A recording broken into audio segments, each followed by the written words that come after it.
נבוא ונשתה יחדיו לחיים בעיר ציון היפה ירושלים, וכשהיום יבוא יונה תעוף גבוה. משהו כמו שבועיים אחרי שמחת תורה, כבר התחלנו לקבל כל מיני קריאות. אתה בא לנגן לתוך סיטואציה שאני אף פעם לא נתקלתי בה, כי יושבים לך בקהל, למשל, אדם אחד שצריך שתכונן לו את חייו. ואחד שממש יושב לידו, הוא זקוק בדיוק לדבר ההפוך. הוא זקוק שתשכיח ממנו כל צער ותרים אותו לשמיים. והתפתחה לנו איזושהי גרסה כזאת של השיר הזה, שהיא הייתה עוזרת לנו למדוד את הדופק של הקהל. כלומר, היינו מתחילים את זה מאוד איטי ומאוד נוגה. אם היינו מרגישים מהקהל אנרגיה שמבקשת רגע להוביל את השיר הזה כאילו למקום שהוא טיפה יותר מרים, אז היינו מזהים שאולי צריך לתת משהו קצת אחר, טיפה להרים רגע את האווירה.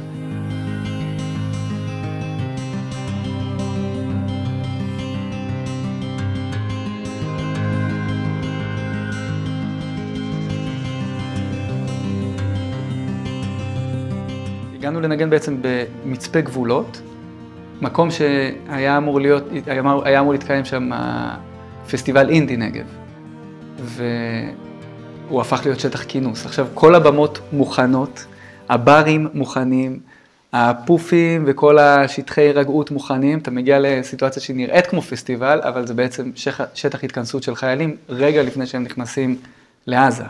שלחתי אחר כך למארגן של הפסטיבל, אנחנו מופיעים באינדי נגב. מעלינו פצצות, כאילו פיצוצים, מסוקים, החיילים מצלמים את זה, אומרים, תראה איזה פירוטכניקה יש מעליכם, כאילו.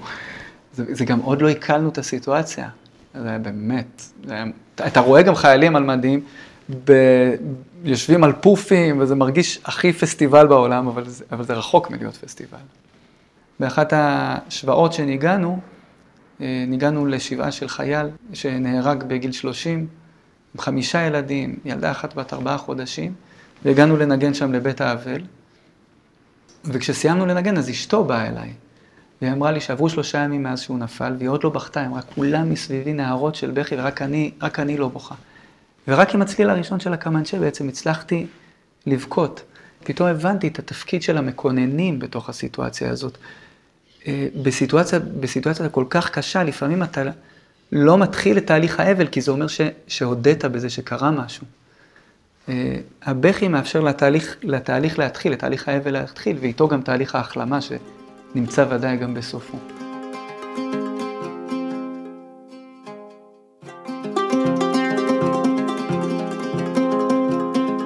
משפט אחד שאני מרגיש שהוא מאוד, עבורי לפחות, מבטא את משהו מאוד קמאי, משהו מאוד עמוק, איזושהי תפילה מאוד עמוקה בתוך השיר הזה, זה ישוב הזמר אל ביתו, כולנו נזמר אותו. יש ספר שנקרא תיקוני זוהר, החלק הזה בתיקוני זוהר שהוא מתאר שישראל יצאו מהגלות בניגון. זה כאילו לא יהיה איזה תורה גדולה שתוציא אותם, או איזה מהלך, יהיה איזה ניגון שישנה את פני העולם, יחזיר אנשים למקומם, יחזיר אנשים הביתה. וזה משהו שיש יכולת לשיר, להחזיר את הבן אדם למקומו. יש כאן רגע מאוד מעניין בתוך הישראליות שגלום בתוך השיר הזה. יורם טהרלב כותב מילים, למעשה הראשונה שביצעה את זאת לילית נגר, יחד עם תזמורת רשות השידור של ז'וז'ו מוסה, מבצעת את זה בפסטיבל הזמר המזרחי 1975. החיבור הזה, חיבור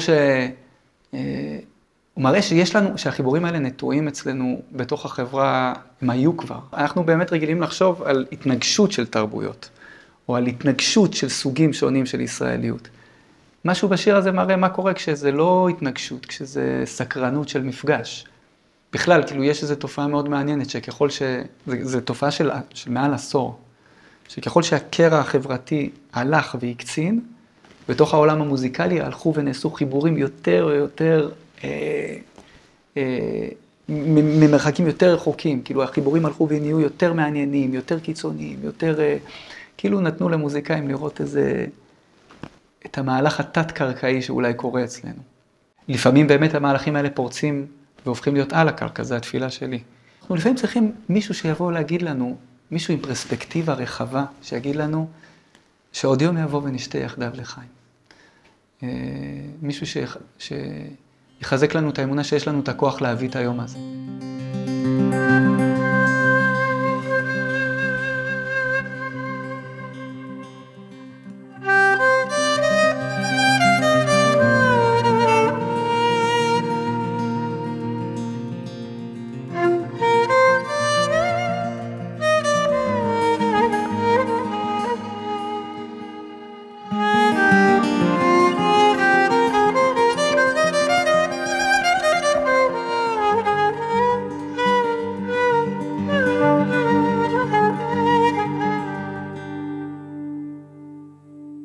עוד יום יבוא ונשתה יחדיו לחיים בעיר ציון היפה ירושלים, וכשהיום יבוא יונה תעוף גבוה, ישוב הזמר אל ביתו וכולנו נזמר אותו.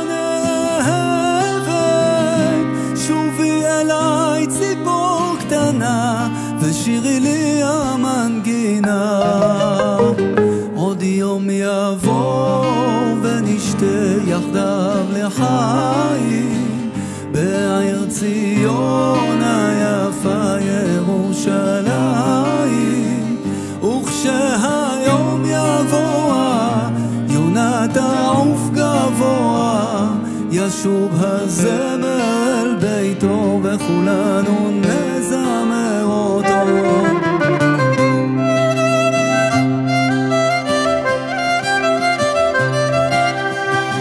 זמן עודד הוא הלב אין לו מולדת, על מיתרי זיכרונות ידו רועדת, אנא שמרי לי בלבבך בינה קטנה לאהובך.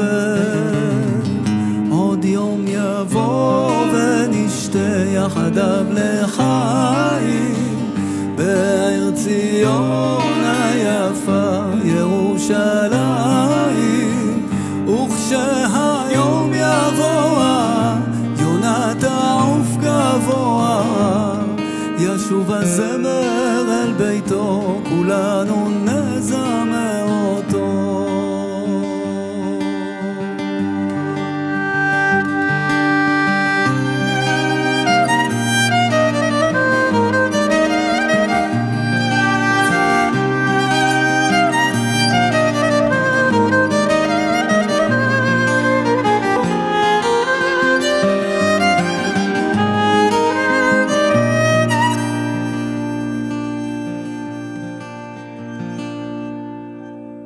עוד יום יבוא ונשתה יחדיו לחיים בעיר ציון היפה ירושלים, וכשהיום יבוא יונה תעוף גבוה, ישוב הזמר אל ביתו וכולנו נזמר אותו.